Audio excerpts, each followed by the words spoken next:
చందమామ కథలు. కంకాలమ్మ.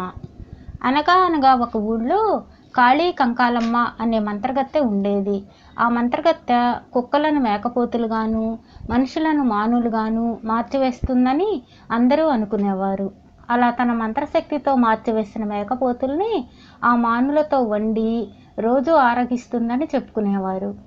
ఈ సంగతి పాతాళంలో ఉన్న ఒక రాక్షసుడికి తెలిసింది.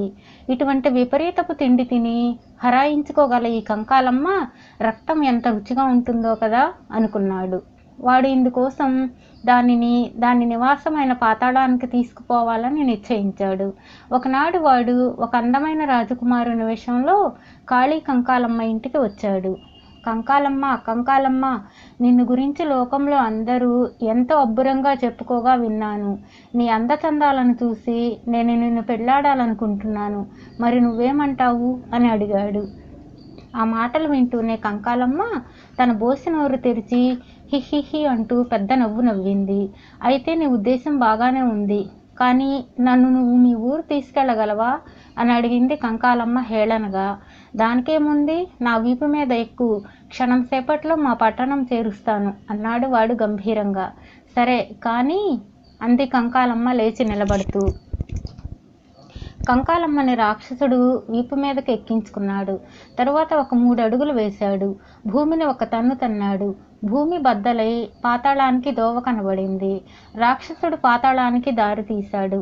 అయితే ఎంత ప్రయత్నించినా, ఎన్నాళ్ళు నడిచినా కంకాలమ్మను కింద దించడానికి కానీ పడవేయడానికి కానీ వాడికి శక్యమైంది కాదు. దాంతో ఆ రాక్షసుడి ఆశలన్నీ తలకిందులైపోయాయి. మోయలేక ప్రాణం విసిగెత్తుతున్నది. ఈ పిశాచం వదిలిపోతే చాలురా బాబు అనుకున్నాడు. వాడు పోయి బ్రహ్మరాక్షసుడితో మొరపెట్టుకున్నాడు. ప్రభు, ఈ దిక్కుమాలిన కంకాలిని ఎంతో కాలంగా మోస్తున్నాను. ఇది నా వీపు మీద నుంచి దిగిపోయే ఉపాయం చెప్పండి అన్నాడు. ఈ పాటి దానికే భయపడిపోతున్నావా? అలా భయపడడం మన జాతికే తలవంపు. ఇంతకు ఇందులో ఏముంది? ఎక్కడి నుండి తీసుకొచ్చావో దీన్ని అక్కడే విడిచిపెట్టు అంటూ బ్రహ్మరాక్షసుడు రహస్యంగా సలహా చెప్పాడు. కంకాలమ్మ పీడ వదిల్చుకోవడానికి రాక్షసుడు తిరుగుముఖం పట్టి వెళుతూ ఉంటే దారిలో ఒక గొర్రెల కాపరి కంటబడి నవ్వుతూ, భలే, ఈ గాడిద బరువు ఎన్నాళ్ళ నుంచి మోస్తున్నావయ్యా అన్నాడు వెటకారంగా. రాక్షసుడు తుళ్ళిపడి, వీడెవడో దేవాంతకుల్లాగా ఉన్నాడు. నేను ఈ ముసలిదాన్ని ఇన్నాళ్ల నుంచి మోసుకు తిరుగుతున్నానని వీడికి ఎలా తెలిసిందో అని అనుకుని, బాబాబు, నాకు కాస్త ఉపకారం చేసి పెడదు అంటూ తన బాధ బయట పెట్టాడు. దానిదేముంది, ఇప్పుడే నా వీపు మీదకి ఎక్కించవయ్యా అన్నాడు కాపరి ఉత్సాహంగా. బ్రతుకు జీవుడా అనుకుని ముసలి కంకాలిని వాడి వీపు మీదకి ఎక్కించాడు రాక్షసుడు. వెంటనే గొర్రెల కాపరి దక్షిణ దిక్కుగా పరిగెత్తనారంభించాడు. ఈ ముసలిది వదిలేదేమిటి, ఇంకా వాడు తిరిగి వచ్చేదేమిటి అనుకుని రాక్షసుడు గొర్రెల మందను మళ్లించుకుపోబోయాడు. 2 అడుగులు వేశాడో లేదో గొర్రెల కాపరి ఎదుట సిద్ధమయ్యాడు.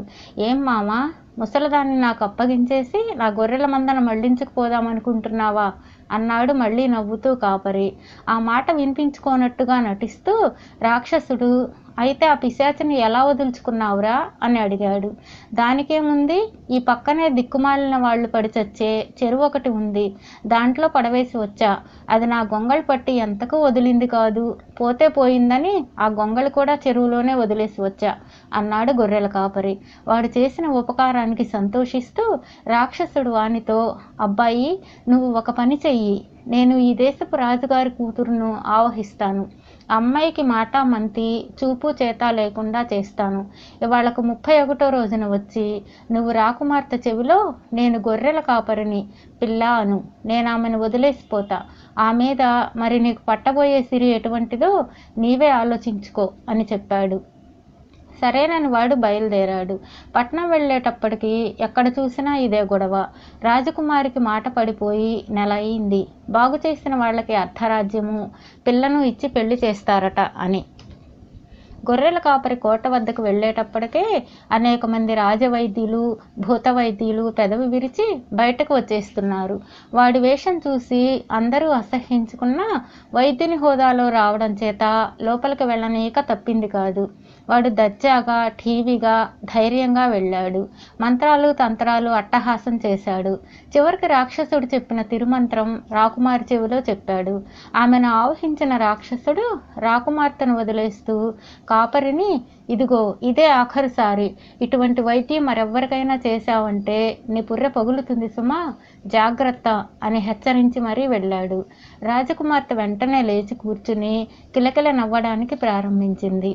కోటలో మంగళవాద్యాలు మోగాయి. గొర్రెల కాపరి ఆ రాజ్యానికి రాజయ్యాడు. అయితే కథ మాత్రం అప్పుడే కంచికి పోలేదు. రాక్షసుడు తన అలవాటు ప్రకారం పోయి ఇంకొక పొరుగు రాజు కూతురును పట్టి ఇలాగే పీడించసాగాడు.